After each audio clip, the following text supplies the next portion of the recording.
So you have an idea. In order to start anything else, it is important we test the idea to identify whether really this idea can sell. So the next thing I want to share with you is the business idea testing process. I believe that every business idea must go through 5 key tests. And then the results out of these tests would then help you to determine whether you can proceed with this idea or debunk and throw it away at the end of the day. The first thing is the market size. What is the demand for that idea? In other words, what problem is your product trying to solve and how many people need that solution?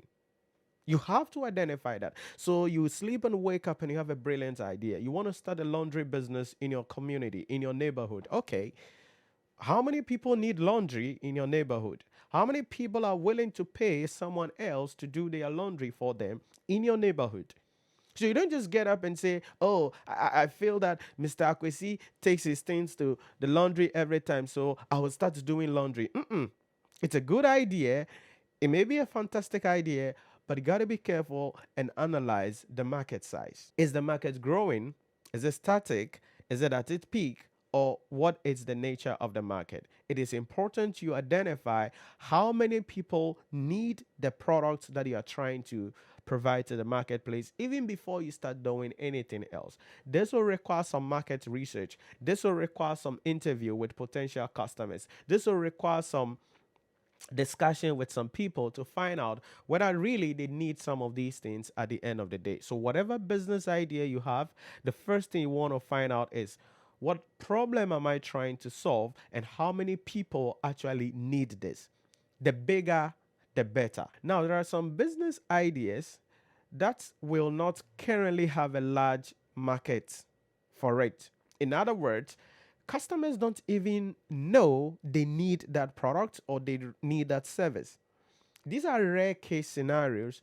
In that circumstance, the product can still be launched, and then when it is marketed well, it will be able to sell. But you got to be careful because that is an exceptional situation. But that is the first thing, the market size. What is the demand? Number two, identification of key competitors. Like I mentioned, whatever you want to do, chances are there are already dozens of companies probably already doing that. So you want to find out who are your key competitors and what is their competitive advantage? What are they good at? What are they doing well? What are they not doing well?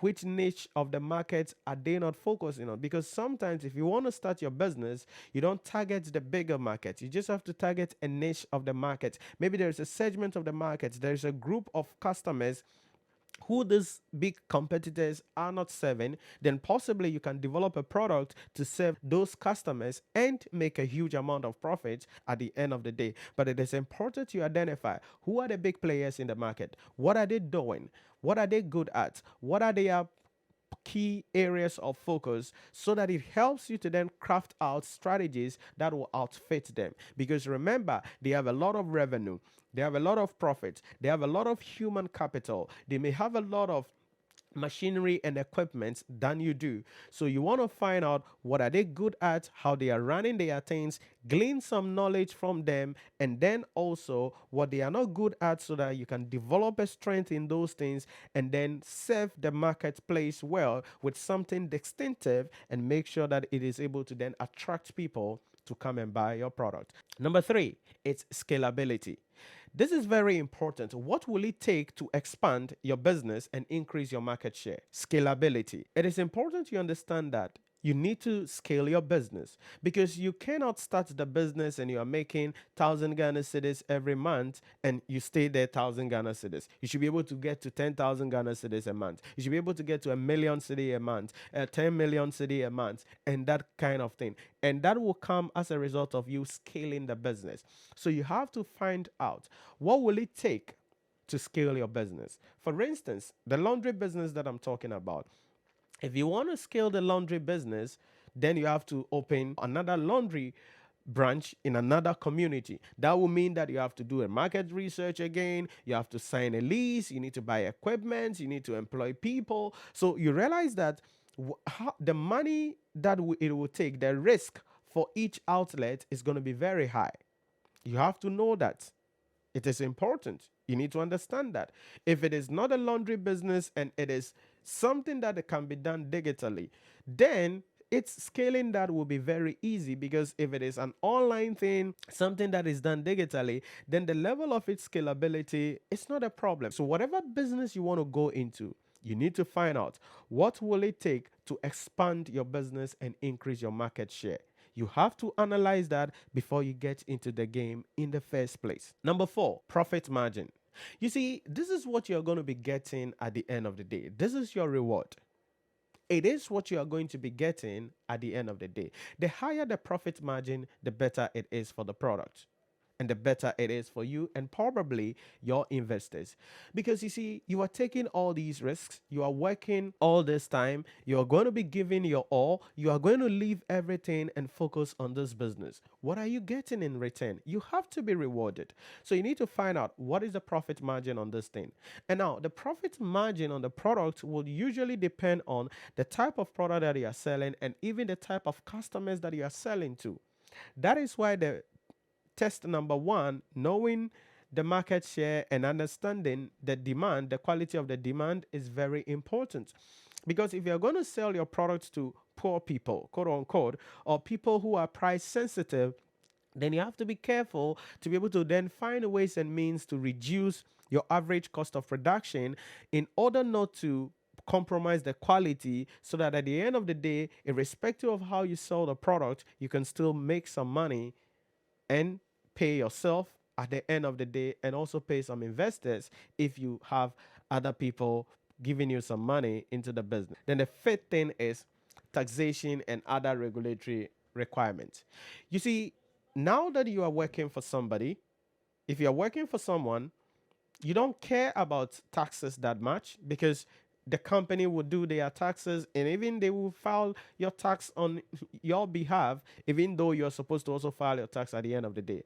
But if you become a business owner, you have to file tax returns for the business, and you have to identify and know the various tax incentives available for the type of business that you want to go into. You need to find out who the regulatory authorities are and where to get license and permissions and all of the other regulatory clearance before you go into the business.